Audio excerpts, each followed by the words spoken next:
Get the inside track on 20 top business trends for 2020 from Joel Block. Joel's insights bring Wall Street to your street so you can profit from the inside in 2020. Just text the word TREND to 72000. That's 72000 and download your free copy today. Grab your phone and get the inside track on business trends that affect you and your business. Just text the word TREND to 72000 for your copy now. This is Profit from the Inside with Joel Block. Insights to give your business the inside track. And now, here's your host, Joel Block.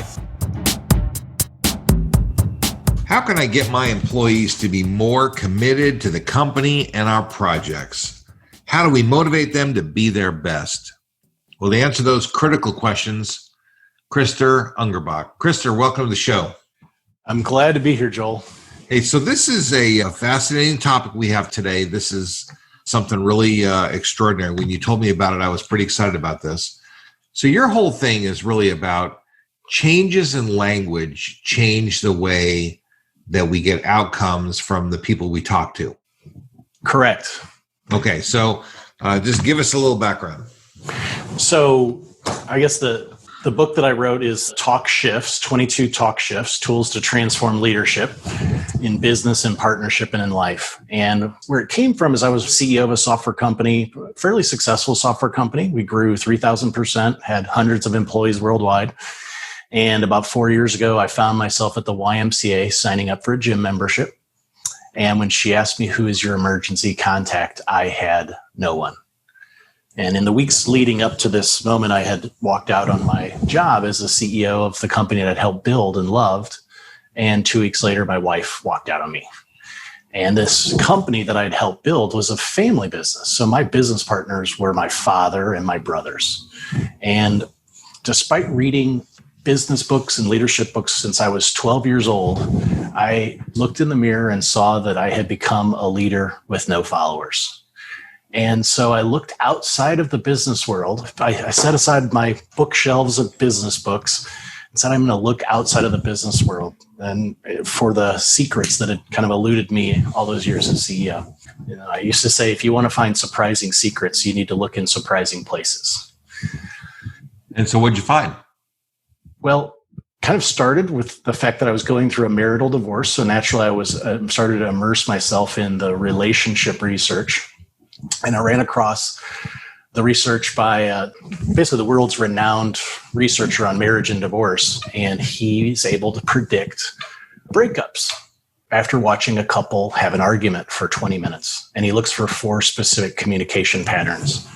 And what struck me is that these same 4 communication patterns would have predicted every business breakup in my entire career. Executives I'd fired who'd left to the competition, naturally my relationship with my brothers and father, and also my marriage. And so I started thinking, like, what if there's something to be had taking the principles that typically people only learn when their marriage is dying and applying it to senior executives and CEOs. I mean, I was a CEO. I interact with a lot of CEOs and CEO peer groups. And the dynamics of any committed relationship, if I'm a VP in a company and I've been there for 10 years and I've got stock options or golden handcuffs, or if I'm a CEO and I've got business partners, like these are committed relationships that's very, very difficult to walk away from. And what I learned is that the dynamics of those committed relationships at the highest levels in organizations start to resemble the dynamics of a marriage. And so a lot of what these talk shifts are, I mean, I'm taking some things that I learned from the business world and combining them with things from the relationship research in order to take things out of that context and provide people tools to drive employee engagement, employee retention, and all-in commitment. And it seems to be resonating pretty widely. All right, so tell us what's in the book. I mean, what is a talk shift? What does that mean? So a talk shift is, so there's simple fill-in-the-blanks phrases for shifting the way we think about our communication with others, or specifically shifting a conversation. So one example that senior executives tend to like is There's one, I think it's Talkshift number 9, is about how to give an autonomy raise instead of a pay raise. And it's a simple question to, ultimately I left my role as CEO because I felt like I was running a company with employees in 8 countries with both of my hands, tied behind my back. I didn't feel like I had the autonomy to really make the decisions to keep this company growing 20 to 30%. And the simple question that would have shifted that would be if we had had a conversation between my board, which was ultimately my father, the controlling shareholder, and he had said, Krister, on a scale of 1 to 10, how much autonomy do you think you have? And I would have said a 4. Now, he probably would have thought it was a 9. But the difference between him thinking it's a 9 and I'm thinking it's a 4 prompts the next question, which is, so what's the difference between a 4 and a 9 for you? And then we can start identifying specific actions in terms of increasing autonomy. So Talkshift number 9, for example, is not only something that a boss can ask employees to increase their level of commitment and engagement, but it's also something that an employee can start a conversation with their boss if they're feeling micromanaged. So a lot of the Talkshifts are, again, simple questions to start conversations that can either be used kind of bottom up or top down to shift a relationship and shift frustration at work, or as I kind of mentioned before, it can also be used at home. No, that's pretty interesting, because if you ask somebody, do you feel autonomous, they're going to be nervous to say no. So they'll probably say, well, yeah, pretty good, but when you force them to pick a number, that probably is a little more truthful than some others. That's pretty good. So give us another example. Well, you get to Talkshift number 5 is specifically about asking questions on a scale of 1 to 10. So what I found is we say that Talkshift number 5 gives words to those seeking their voice and courage to those seeking their volume. Because as you pointed out, if I ask as a leader someone, how much autonomy do you feel you have? There's really only one right answer to that question, which is yes. Sure, boss. I think I have a lot of autonomy. You want to be as positive as you can be, right? So by shifting the way we ask questions, we give people more latitude. And then I talk in Talkshift number 5 about, don't just say on a scale of 1 to 10 how much autonomy you have. Say on a scale of 1 to 10, 10 being you have the most autonomy of any job you've ever had in your life, and 1 you have the least. So I exaggerate the scale, because now even a 7, if I exaggerate the scale far enough, even a 7 sounds kind of good, right? So I'm really widening the goalposts to have a deeper conversation and really, eliminate this, yes, and yes answer. Well, look, I guess the goal here is not to be scientific. The goal is to get more inside the head of another person. Yeah. And I think that a lot of the Talkshifts, they need to be introduced. So one of the things I do, like you probably took the quiz at talkshift.com/quiz. When people take the quiz, they get the key sample chapters that they can actually share. So let's say, for example, I want to have better conversation with my boss or with my spouse or an employee who reports to me. The easiest way to do that is I offer some of the chapters for free, and then you could share Talkshift number 5 with your boss or with one of your employees and say, here's why I'm going to start asking this question in a new way. So it's about creating a shared understanding and using the tools out of the 22 Talkshifts to create that shared understanding. And then what I found is if I invite my employees or my colleagues to say, hey, I'm going to practice these new communication tools, you can hold me accountable. And I had one where an executive I was coaching, it happened to be a woman. Her boss asked, she was kind of a top performer on the team, and her boss asked about the performance of a low performer on the team. And I think he said, well, what do you think about Bob or whatever? And of course, that's never a comfortable conversation, especially in COVID where there's not a lot of jobs to go around, to recommend that somebody be fired. And I said, well, you can use the reverse shift number 5 and say, are you asking me on a scale of 1 to 10, 10 being Bob is the best employee on the team or that I've ever worked with, and 1 being he's the worst? Are you asking me on a scale of 1 to 10 where I would put it? And then I said, well, in fact, the best thing to do is to say, well, boss, what do you think? And the boss said 4. She said, well, I would tend to agree. I think you're right. That's interesting. I mean, communication is a complicated thing, and I'm no expert in this. I mean, I'm just a regular guy like everybody else. But what if the person you're talking to is just a jerk? I mean, they're. I could use more colorful language, but I won't. What if the guy's just a really not a good guy, and you're talking to him? I mean, does it make any difference if you have a discussion or if you put it on a scale of 1 to 10?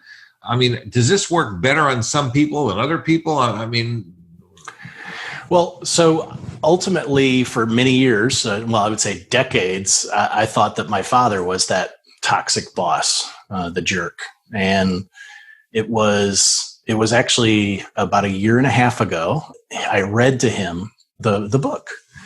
There were some in the previous version. There were some difficult stories for him to hear in the book, so I wanted him to hear it before it was published and hear it from me.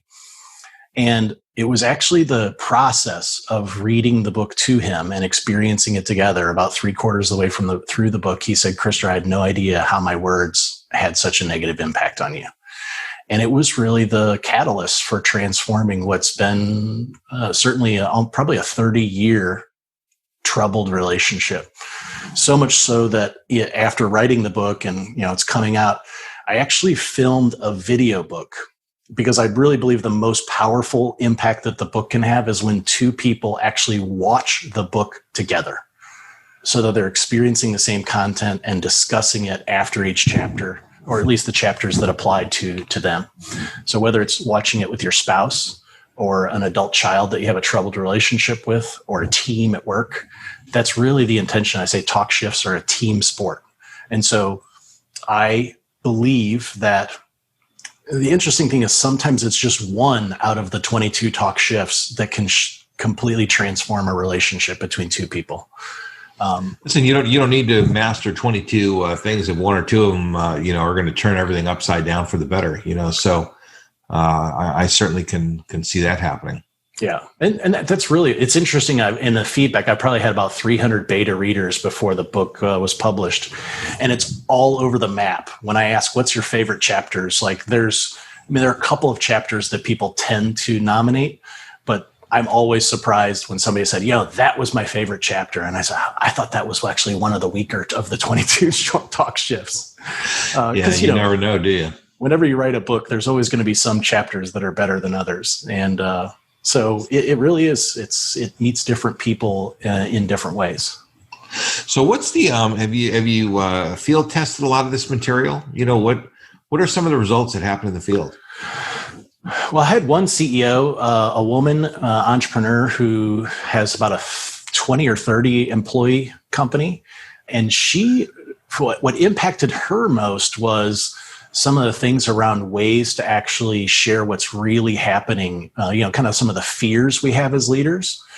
And she said after 2 months, the tone in her office shifted completely. And she started talking, and admittedly, I don't know if I would have done this, but she decided to start talking about some of her fears about making payroll to her employees.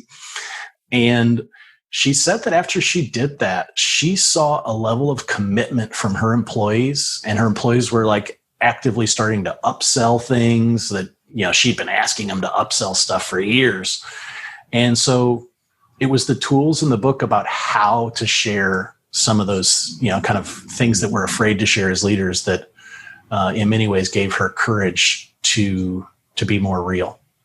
There's a lot of talk these days about the concept of psychological safety. Are you familiar with that? Oh, okay. Yeah. Very familiar. So, where employees have to feel safe that like their boss isn't going to yell at them when they come up with a new idea, or they're not going to be laughed at, or, that they feel comfortable to express themselves in a reasonable way. And, if you take a step back, we all can understand and relate to this situation. If you mock people, they're not going to be comfortable. If you belittle their ideas, they're not going to want to share. And for senior executive corporate leaders, the last thing in the world you need is for your people who are on the front lines not to share what their experiences are. Does this address, maybe not using that exact language, but does it address people, being more comfortable or more psychologically safe in their environment? Yeah, I mean, I think that While I don't talk specifically about psychological safety in the book, the tools are practical tools to get there. I would probably say 6 or 7 of them are specific phrases that increase psychological safety in different situations. I'll mention another thing that's not in the book. I was always a very sarcastic person. It's one thing about belittling one person's ideas. I had a CEO group that I was part of that I was facilitating about a couple of years back. And one of the CEOs was one of the most sarcastic people I've ever met. And we had a pretty good relationship. We, had done things outside of the CEO group and we were friends. And this group I'd been helping facilitate for about a year. So we all knew each other. And at the beginning of one of the meetings, I made a sarcastic joke at his expense. Let's say his name was John, right? And so the interesting thing is at the end of the meeting, like none of the other people necessarily knew that we were really close and friends outside of this meeting. One of the CEOs spoke up. Actually, one of the more forceful CEOs spoke up and said, when you kind of made fun of John, it actually made me a little bit less likely to share what my thoughts are because I didn't want to be the next person who's the butt of your jokes. And we kind of had a laugh and John and I are really good friends. Like this happens all the time. Yeah. That's an interesting thing. I mean, that to me, there's in whatever CEO group, you probably had a professional facilitator. I mean, at that point, it was their job to say, hey, listen, this is not an okay thing. And they make some ground rules. Companies also need ground rules. Well, in this case, I was that facilitator. So you were the group leader. Oh, well, that's yeah. I guess you learned something that day, huh? I definitely did. But corporate leaders really need to be thinking about this. That if their people if they're getting laughed at, and there are people who are just just not nice people, and we could again use more colorful language than that. But if they're not nice people, they really are toxic in the environment, and they prevent other people from speaking up. And so I guess the whole this whole discussion that we're having is really about getting people to voice their opinions in a better way, maybe in a little more specific way. Is that part of it? Yeah, I mean, that's absolutely the core of what the Talkshifts are. The second Talkshift, which is one of the most important, is around the toxic boss. And I do mention that, I don't say this in the book, but I've said before that, there are no toxic bosses or toxic spouses. There's only toxic communication between two people. And what I found is that, one of the things I found is my heart was in the right place as a leader, but my words were not. And so I did about 7 or 8 years ago, actually it was almost 10 years ago now, I did an anonymous confidential 360. And I learned that I was that toxic boss. And there was a story like, I opened up my scores and I had like 199 out of 200. And I'm like, who's the good leader now? And then the facilitator said, if your score is close to 200, that's not a good thing. I was like, uh-oh. And so what I realized, and for every kind of tough driving boss like I was, that I don't think anybody wakes up in the morning and says, you know what, I think I'm going to be a jerk today. The challenge is that the people who are jerks don't know about it. And so the fundamental shift for those individuals is to start to get visibility. And it comes back to your thought of psychological safety. If I don't create an environment where my employees or people around me feel safe enough to tell me the behaviors that really just reduce their commitment, then I'm not going to become aware of those blind spots. And one of the things we do with the Talkshift assessment, which is an extension of the free quiz, is we actually involve family members in that process. Because what we found is that while your employees might not be comfortable telling you what really frustrates them about your communication or your behavior, your family probably will. Interesting. Because I would imagine, a lot of family members are, in awkward situations too. Yeah. That's not always a perfect situation. And I just have seen a lot of situations that are very tough. Yeah. And probably one of the things that I find most rewarding is when I see two people in a family, usually, husband and wife, and they take the Talkshift assessment and they rate each other. And they actually I can actually see from their responses, where we get thousands of responses per week now, so I don't look at them anymore, but I can actually see where they had no idea that both of them are rating themselves high, but they're rating the other person low, and they're rating each other low as well. So that assessment between a spouse or between an adult child can be the catalyst for a broader change in someone's behavior, both at home and at work. And when it's really powerful is when those leaders see that the things that their spouse or adult children are saying about them actually line up with what their employees are saying about them as well. So how many people do you think really have good self-awareness? I mean, even at the most senior levels of companies, how many people have really good self-awareness about what their strengths and weaknesses are, and need this kind of this kind of asset intervention? So there's I was gonna say that, but it's not an intervention. It's not. You're not doing an intervention on a person. I mean, a person is learning. They're going to learn. They're going to grow. Maybe it's a little different. Well, hopefully people are volunteering to do it themselves. So there was some research that I quote in the book in the Harvard Business Review that says 95% of people think they're self-aware, yet only 10 to 15% actually are. And so I thought I was one of the most self-aware people on the planet. I was very well aware of my weaknesses, but I think many people are somewhat aware of their weaknesses. What they're not aware of is the degree to which their weaknesses have a negative impact on others. So I think there's two things. There's blind spots that we learn about, things like, oh, I had no idea that when I said things like that it hurt you or reduced your commitment. And then there's the other things where we accept our weaknesses, like, oh, I always thought I'm not an empathetic person. I'm not an emotionally intelligent person. That was just not something that I was in my DNA. So I thought, okay, that's a weakness I'm going to have to live with. Obviously, when my relationship started crumbling around me, it was something I started to look more closely at. But so we find is when people start to enter into those conversations and start to learn, I've talked to a lot of entrepreneurs and senior leaders. It's, the whole strengths finder movement, focus on your strengths and just forget about your weaknesses.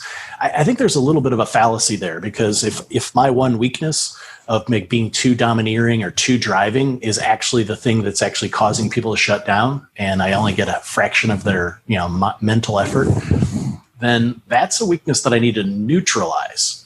So I think there's a little bit of a difference between, people have different communication styles, partly based on their upbringing, their culture. I mean, there's many influences. Communication is a very different thing based on where you live in the world, based on where your parents grew up. I mean, it's a lot of different things. Do you think that a lot of the race relations problems that we have in the country are somehow related to communication and our ability to talk to each other? I don't know. I haven't really thought too much about that. I think because of my own personal experience leading teams in French and German, I think there are a lot of assumptions that because we grew up in, say, a German household, my father's Austrian, so he came from that Germanic kind of very directive. But the interesting thing I saw, and people who study foreign languages call it context switching. I saw somebody when they're speaking in German, they would be the most aggressive person. And when they switched to French or English, which was just another language that they learned, they would be docile. And so I think that we all have it within us to learn these other things. And it really does come down to communication. I had a girlfriend who spoke English, French, and German, and she was almost like a different person when she was speaking these three different languages. So did her personality change, or was it just that her words changed?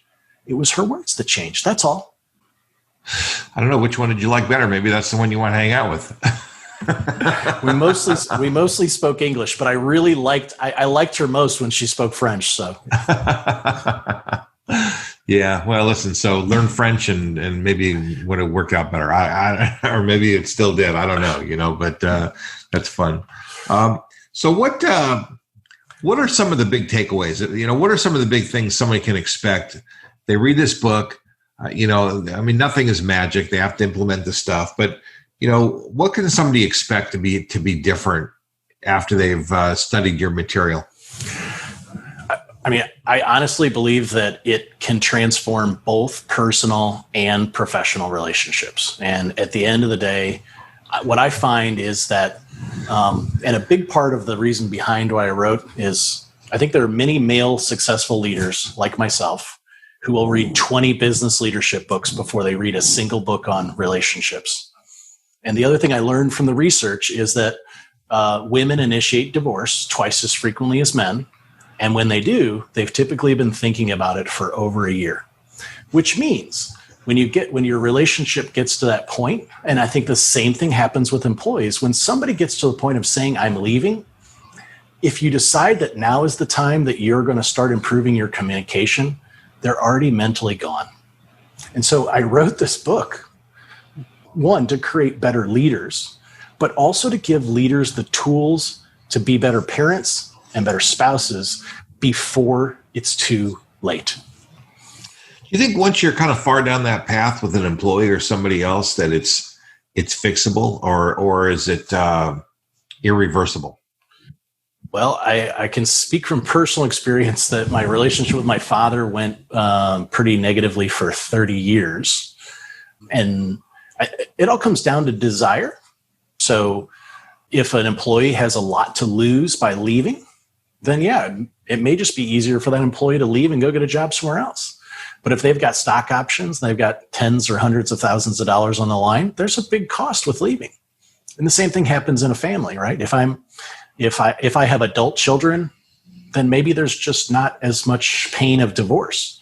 But if my kids are 10 years old or 13 years old or 7 years old, then usually there's probably a pretty good incentive on both parties to make that relationship work, or at least make it significantly better than what it is today. Yeah. Well, we can kind of wind down on this, but are there any companies that you know of that have really gotten some of the great results that you had hoped for when you wrote the book? Well, two of the companies that have probably been the leader, it's actually the same company now, but LinkedIn and Microsoft have been probably some of the leaders in what I call the compassion revolution. So the Talkshifts are kind of tools to fuel what I call the compassion revolution. And you look at Microsoft CEO Satya Nadella. So Bill Gates in 25 years built a $500 billion company. Satya Nadella, using primarily compassionate leadership, in 6 years created $1 trillion of shareholder value. So I think we kind of looked at leaders like Bill Gates and Steve Jobs, and we saw these enormous successes they created. And we just kind of assumed that that was the way to lead. And we never asked ourselves, is there something even better? And one of the things I learned on the journey is that the Steve Jobs, the person who invented the iPhone, was not the Steve Jobs who fired people in elevators. That was the Steve Jobs who was fired himself from his own company in 1997. Steve Jobs emerged from the ashes of his prior self. And that was the man who invented the iPhone.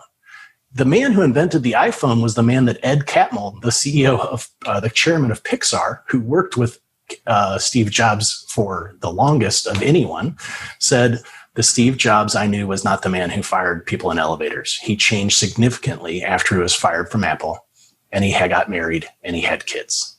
So, well, maybe he had some issues, some anger issues and stuff that he just dealt with. But listen, this is this whole discussion really is the inside track on some really significant communication issues.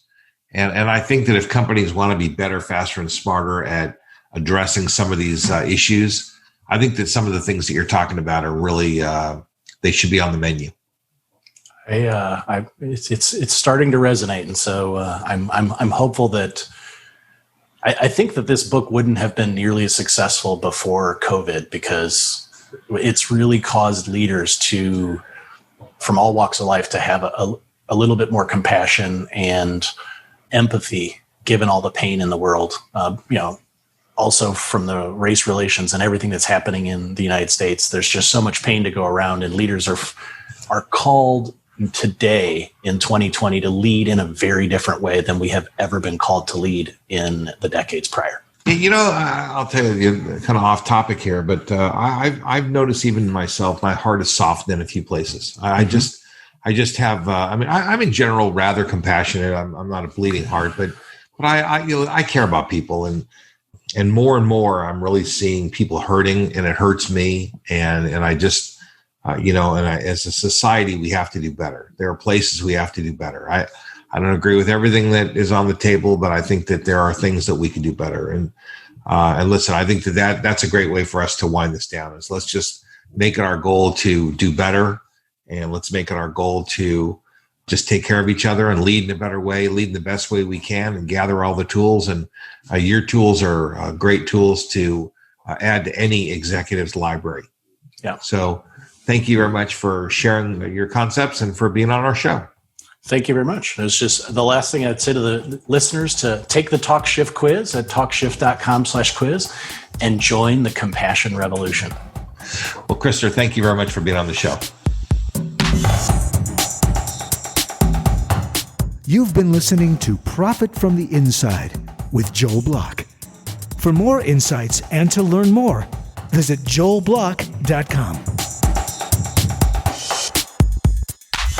How about a shout out and a giant thanks to my podcast producer, David Wolf, and his team at Podcast and Radio Networks. Profit from the Inside simply wouldn't be what it is without David and his team. For more information or to learn how you can launch and produce your own podcast, reach out to podcastandradio.com. Get the inside track on 20 top business trends for 2020 from Joel Block. Joel's insights bring Wall Street to your street so you can profit from the inside in 2020. Just text the word TREND to 72000. That's 72000 and download your free copy today. Grab your phone and get the inside track on business trends that affect you and your business. Just text the word TREND to 72000 for your copy now.